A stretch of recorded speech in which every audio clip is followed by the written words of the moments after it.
Hello traders, कैसे हो आप सब। तो कुछ दिन पहले मैंने अपने चैनल पे एक मूरत ट्रेडिंग का एक वीडियो डाला था, जिसके अंदर मैंने आपके साथ कुछ 8-10 कुछ स्टॉक्स शेयर किए थे, जिसमें से काफ़ी सारे शेयर्स ने जो काफ़ी सारे जो स्टॉक्स थे उन्होंने ऑलरेडी एक अच्छा मूव दे दिया है। मेरे एनालिसिस के हिसाब से जो मैंने स्टॉक्स जो शेयर किए थे ऑलरेडी अच्छा मूव दे दिया है। बाकी कुछ स्टॉक्स है जिसके अंदर अभी तक एंट्री एक्टिवेट नहीं हुई है। जैसे उसके अंदर एंट्री एक्टिवेट होगी तो अकॉर्डिंग टू माई एनालिसिस उसके अंदर भी अच्छा मूव आ सकता है। जिसमें से मुझे याद है शायद एक स्टॉक है जिसके अंदर हम लोग का स्टॉप लॉस हिट हुआ है, या शायद वो भी हिट नहीं हुआ है, वो ज़रा सा एक पॉइंट पर एज पर ही बैठा हुआ है। ठीक है, तो आप में से किसी ने भी वो वीडियो अगर देखा होगा तो एक बार आप कमेंट करके नीचे बताइए कि हम लोग का जो स्टॉप लॉस है वो हिट हुआ है या नहीं हुआ है। और अगर किसी ने वो वीडियो नहीं देखा है तो आप जाकर वो वीडियो भी देख सकते हैं कि जैसे जैसे मैं इस वीडियो में कुछ शेयर्स जो अभी आपके साथ जो स्टॉक्स आपके साथ शेयर करने वाला हूँ, अगर उस स्टॉक में आपको एंट्री नहीं मिलती तो जो पिछले वीडियो में जो जो स्टॉक्स जैसा मैंने आपको बताया कि एंट्री नहीं एक्टिवेट हुई है, अगर उन स्टॉक्स में एंट्री एक्टिवेट होती है तो आप लोग को उसके अंदर अपॉर्चुनिटी मिल सकती है। ठीक है, तो आज का हम वीडियो शुरू करते हैं। तो आज भी मैंने कुछ ऐसे 5 स्टॉक्स ढूंढे हैं जिसके अंदर जो अभी जो स्टॉक्स है वो एक अच्छे लेवल पर ट्रेड कर रहा है। ठीक है, तो ये वीडियो शुरू करने से पहले मैं आपको बता देता हूँ, ये जो भी मैं स्टॉक्स शेयर कर रहा हूँ या जो भी मोरा ट्रेडिंग वाले जो वीडियो में जो मैंने स्टॉक शेयर किए थे, ये कोई बाय या सेल रिकमेंडेशन नहीं है गाइस। ठीक है, ये सिर्फ मैं अपना एनालिसिस शेयर करता हूँ ताकि आप लोग जो वीडियो देख रहे हैं आप लोग को ये समझ में आए कि जब भी हम लोग एनालिसिस करते हैं तो उसके पीछे का मोटिव क्या रहता है, क्या क्या चीज़ें हम लोग को देखनी पड़ती है, और किस तरीके से आपका जो टेक्निकल एनालिसिस है, आपका जो चार्ट रीडिंग का जो एनालिसिस है वो आप कैसे इम्प्रूव कर सकते हो। ठीक है, तो चलिए गाइस अभी शुरू करते हैं। तो अभी आपके सामने ये है निफ्टी का चार्ट है और ये मैंने वीकली टाइम फ्रेम पे ओपन किया है।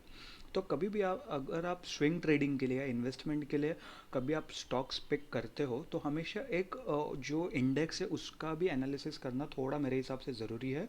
बिकॉज आपको ये भी पता रहना चाहिए कि तब भी उस टाइम पे मार्केट कौन से डायरेक्शन में ट्रेड कर रहा है। ठीक है, अभी अगर आप देखोगे तो निफ्टी वीकली टाइम फ्रेम पर पॉजिटिव मूवमेंट पे है। पिछले 4 हफ्ते से ग्रीन कैंडल बना के मार्केट ऊपर की तरफ जा रहा है। अभी अगर मैं इसको डेली टाइम फ्रेम पर भी लेके जाता हूँ तो आप देखोगे डेली टाइम फ्रेम पे भी मार्केट एक ही लेवल पे कंसोलिडेशन कर रहा है, जो कि अगेन एक पॉजिटिव साइन है।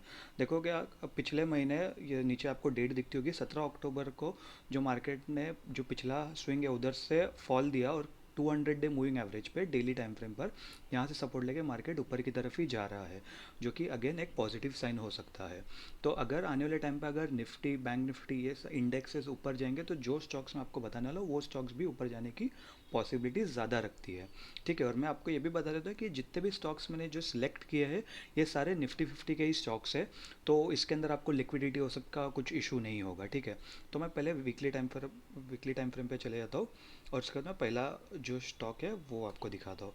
तो पहला स्टॉक है आइशर मोटर्स। ठीक है, अभी आप आइशर मोटर्स को मैंने इसमें क्यों सिलेक्ट किया, अगर आप देखोगे इधर तो आइशर मोटर्स अगर आप देखोगे ये जो मैंने जो सर्कल बनाई ये ट्रेंड लाइन के पॉइंट्स है।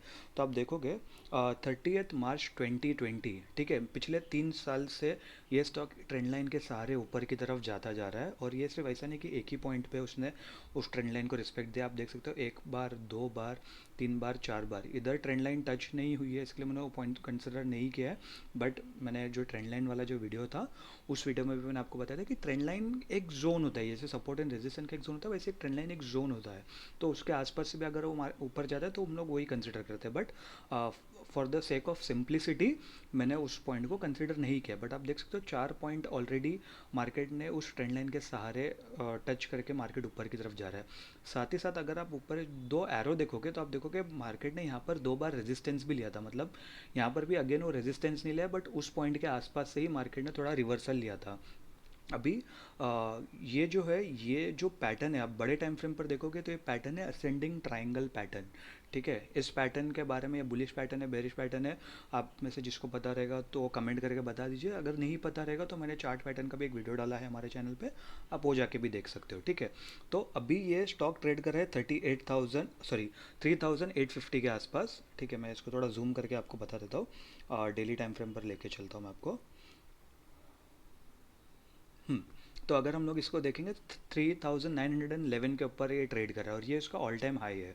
ठीक है, अगर मैं मंथली टाइम फ्रेम पर भी आपको लेके चलूँ तो आप देख सकते हो ये उसका ऑल टाइम हाई चल रहा है आइशर मोटर्स का। तो अभी जब ये अगर ये मूव करेगा, आपने देखा होगा जब भी कोई स्टॉक एक कंसोलिडेशन के बाद एक ट्रेंड लाइन के सहारे एक अच्छे स्ट्रॉन्ग ट्रेंड में अगर मूव कर रहा है और अगर उसका ऑल टाइम हाई ब्रेक कर रहा है, तो there is a high possibility कि वो एक अच्छा मूव कंटिन्यू करेगा, क्योंकि वो ऑलरेडी एक स्ट्रॉन्ग स्टॉक है।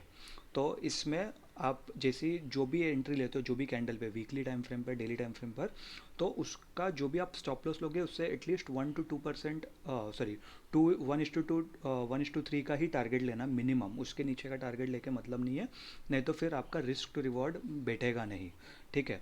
और तीसरा, एक और एक चीज़ आपको ये याद रखना है, जब भी आप जो स्विंग ट्रेडिंग के स्टॉक से, चाहे आप मेरा वीडियो देखो चाहे किसी और का वीडियो देखो, बाकी लोगों के वीडियो का मुझे नहीं पता लोग कौन से स्ट्रैटेजी के हिसाब से एनालिसिस करते हैं।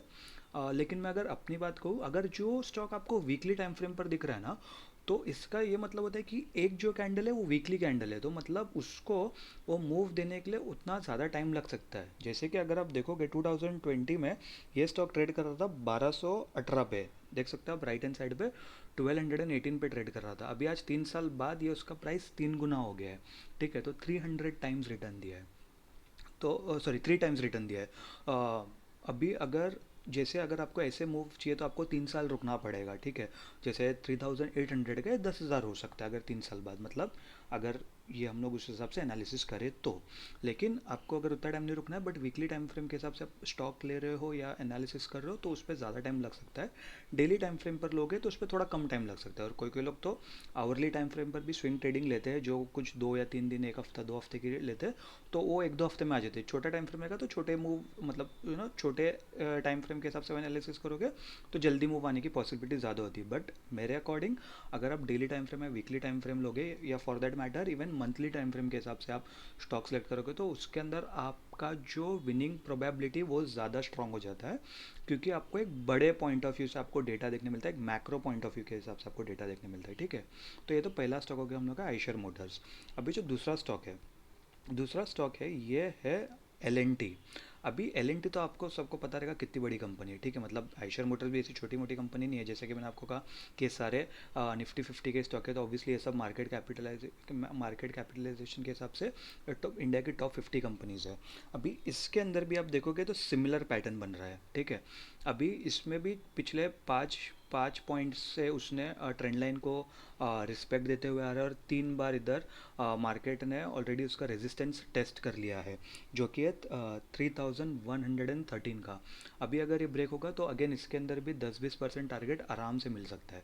ठीक है, ये ऐसे स्टॉक्स है जिसको अभी 3113 से 3500 4000 जाने में भले से थोड़ा टाइम लगेगा, बट ये अगेन एक स्ट्रॉन्ग स्टॉक है। तो अगर आप इसको स्विंग ट्रेडिंग के हिसाब से, अगर आपको जल्दी अपॉर्चुनिटी नहीं मिलती है, मतलब अगर आपको जल्दी टारगेट नहीं मिलता, तो आप आपके इन्वेस्टमेंट पोर्टफोलियो के हिसाब से भी ये एक अभी अच्छा बाई हो सकता है।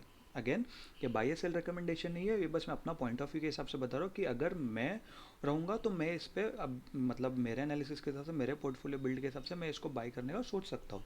बट अगेन, अभी ये बाई एक्टिवेट हुआ है नहीं। जब जो मेरे लेवल से अगर ये ब्रेक होंगे तभी ही मैं इसके ऊपर वो सोचूंगा कि मुझे बाई करना है या नहीं करना है, या अगर कोई दूसरे स्टॉक में अपॉर्चुनिटी दिखती है तो मैं वो देख सकता हूँ। ठीक है, तो अभी आप देखोगे ये वाला जो एनालिसिस है मैंने डेली टाइम फ्रेम पर किया है। तो आइशर मोटर के मुकाबले इसके ऊपर हम लोग के जो टारगेट्स जो भी होंगे हमारा 1:2, 1:3, 1:4, जो भी मेरा जो रिस्क टू रिवॉर्ड के हिसाब से जो मेरे हिसाब से बैठेगा, वो मुझे थोड़ा जल्दी मिल सकता है, क्योंकि डेली टाइम फ्रेम पर कर रहा हूँ। ठीक है, वीकली टाइम फ्रेम पे करता तो शायद थोड़ा ज़्यादा टाइम लगता, बट अगेन ये ज़रूर, ये कोई मतलब ऐसा हार्ड एंड फास्ट रूल नहीं है कि वीकली टाइम फ्रेम को ज़्यादा टाइम लगेगा, डेली टाइम फ्रेम को कम टाइम लगेगा, बट ये यूजुअली वैसा होता है। ठीक है, क्योंकि ऐसा भी हो सकता है अगले टाइम पे कि ये स्टॉक ऊपर से नीचे गिर जाए और आइशर मोटर सीधा चले जाए, तो वीकली टाइम फ्रेम वाला पहले प्रॉफिट दे देगा और फिर कुछ दिन बाद एल एन टी मूव देगा, तो शायद वो बाद में हो सकता है। तो इसके लिए ये बस एक कहने की बात है। तो मतलब उतना आपको पेशेंस होना चाहिए अगर आप वीकली टाइम फ्रेम पे एनालाइज कर रहे हो और डेली टाइम फ्रेम पे एनालाइज कर रहे हो। ठीक है, तो अभी मैं तीसरे स्टॉक की तरफ जाता हूँ। अभी आप तीसरा स्टॉक देखोगे तो ये जुबिलेंट फूड्स। अभी इसको मैं आप पहले तो आपको ये बता देता हूँ, ट्रेंड लाइन के सारे आप देख सकते हो, अगेन इसे 5 बार ट्रेंड लाइन के सारे ऊपर की तरफ जा रहा है, और इधर भी इसे 2 बार रेजिस्टेंस लिया है। ठीक है, अभी इसमें देखने वाली बात यह है कि अगर मैं वीकली टाइम फ्रेम इसका ओपन करूं, ठीक है, तो इसके पहले भी मार्केट ने जो जुबिलेंट फूड्स है, इस स्टॉक ने पहले भी यहाँ पर एक रेजिस्टेंस से ही नीचे गिरा हुआ था, ठीक है। और अगर मैं इधर फिबोनाची लूँ, ठीक है, और फिबोनाची का ये जो लेवल है अगर मैं ये मार्क करूँ, तो इस पर मुझे ये दिख रहा है, एक सेकेंड। हम्म, अगर आप इधर ये फिबोनाची का ये जो लेवल है आप देखोगे तो कहीं ना कहीं यहाँ पर 0.6 का भी लेवल है, ठीक है। अब ये 0.6 का लेवल कितना इंपॉर्टेंट है ये आप सभी को पता ही होगा। अगेन मैंने फिबोनाची के ऊपर भी एक वीडियो डाल के रखा हो हमारे चैनल पे, आप वो जाके भी देख सकते हो कि कौन से फिबोनाची के लेवल्स है वो कितने इंपॉर्टेंट होते हैं या कितने नहीं इंपॉर्टेंट होते हैं, कौन से लेवल्स पे हम लोग को ज़्यादा ध्यान देना चाहिए, ठीक है। अभी ये स्टॉक में जो एल और आइशर मोटर जो मैंने जो जिसका एनालिसिस बताया, वो शेयर्स अपने ऑल टाइम हाई पर ट्रेड करे, तो ऊपर का जो पोटेंशियल है वो कुछ भी हो सकता है क्योंकि ऊपर अभी फ़िलहाल कुछ रेजिस्टेंस नहीं है। बट इसके ऊपर जुबिलेंट फूड ये ऊपर से नीचे गिरता हुआ आ रहा है, तो इसके ऊपर अपने पास रेजिस्टेंस है। अभी ये जो लेवल जो मैंने मार्क किया है 556 का लेवल है। अभी स्टॉक ट्रेड कर रहा है 544 में, मतलब 12-13 रुपये का अभी भी गैप बचा हुआ है। तो ये अगर ये हफ्ते आपको एंट्री नहीं मिलती तो शायद अगले हफ्ते एंट्री मिल जाएगी हम लोग के स्टॉक में, ठीक है।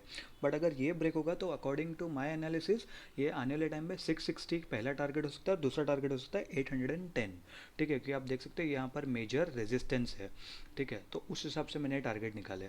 अगर आप इसका ये कैलकुलेट करेंगे, पोटेंशियल कैलकुलेट करेंगे कि कितना ऊपर जा सकता है या कितना परसेंटेज रिटर्न आ सकता है, तो मैं यहाँ से ये मेजरमेंट ले लेता हूँ इधर से इसका।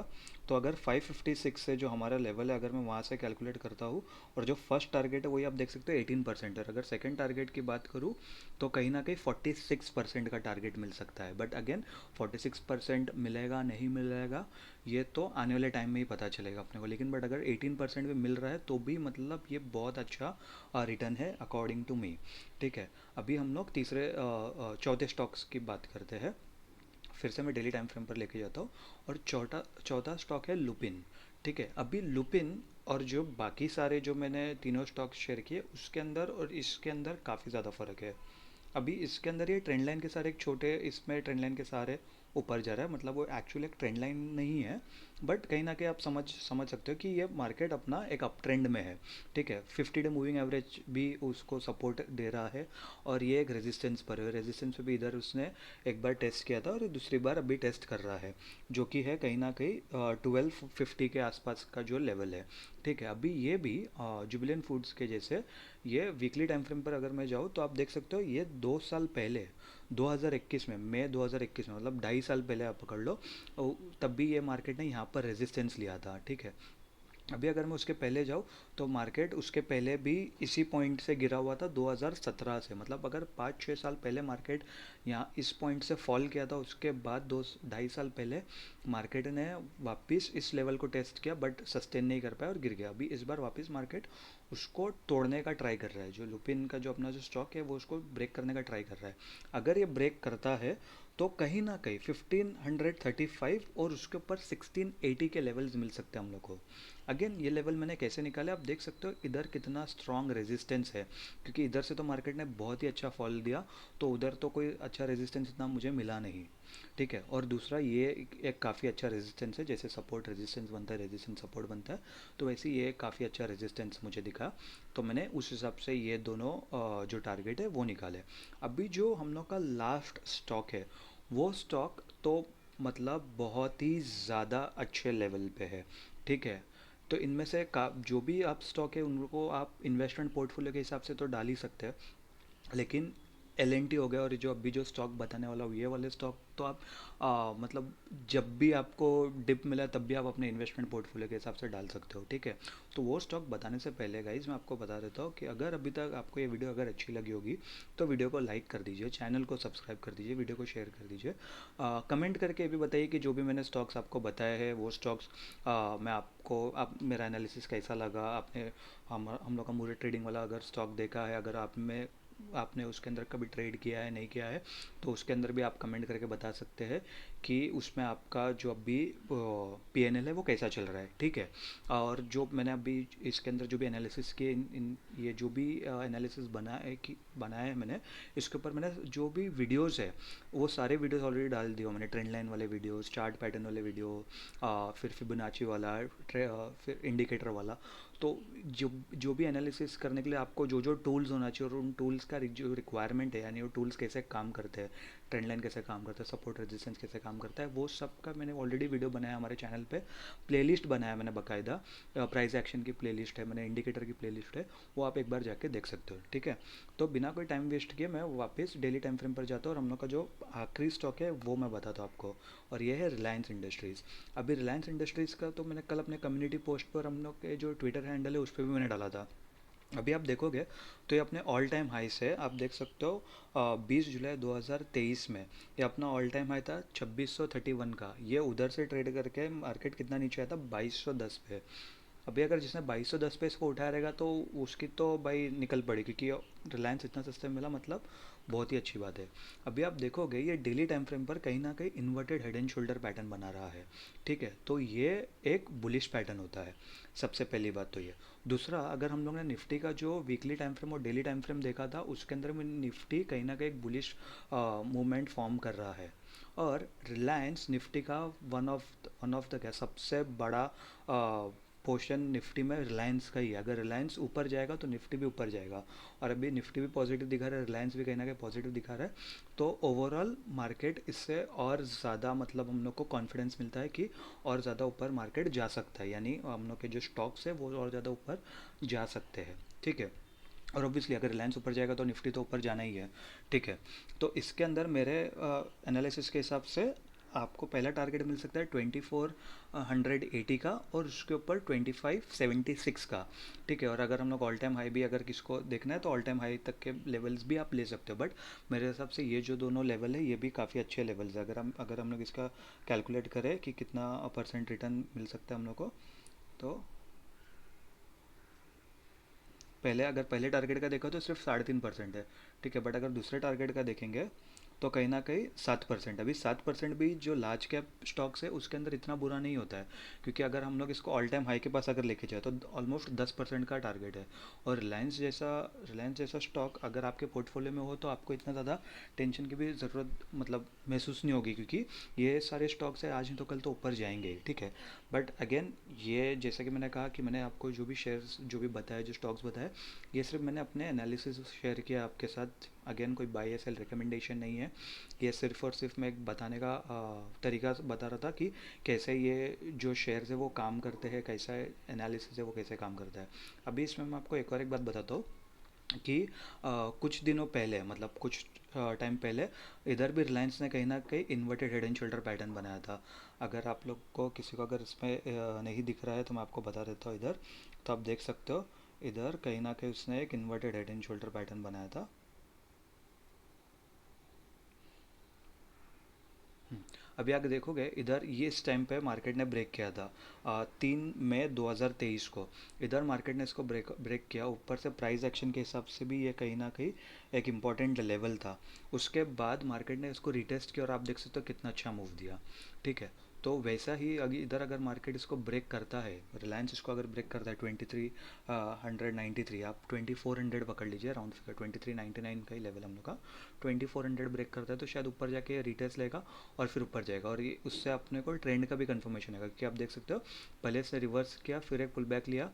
ये फर्स्ट पुल बैक था, फिर उसके बाद ब्रेक करके सेकंड पुल बैक लेके ऊपर जा सकता है, या शायद इधर ही पहले पुल बैक लेके ऊपर जा सकता है। जैसा भी पुल बैक लेगा, कंसोलिडेशन करके ब्रेक करेगा तो वो और ज़्यादा स्ट्रॉन्ग ब्रेकआउट होगा। और आप इसके अंदर देख भी सकते हो कि इतने दिन से ग्रीन कैंडल बन रही है, उसके अंदर वॉल्यूम भी अच्छे खासे आ रहे हैं। लेकिन जब ब्रेकआउट होगा तब मेरे अकॉर्डिंग ज़्यादा अच्छा वॉल्यूम आएगा, तो और स्ट्रॉन्ग ब्रेकआउट उसको माना जाएगा, ठीक है। तो आई होप आपको ये वीडियो अच्छी लगी होगी। अगर वीडियो अच्छी लगी होगी तो वीडियो को लाइक कर दीजिए, चैनल को सब्सक्राइब कर दीजिए, वीडियो को शेयर कर दीजिए, और हम मिलेंगे आपसे कोई दूसरे वीडियो में।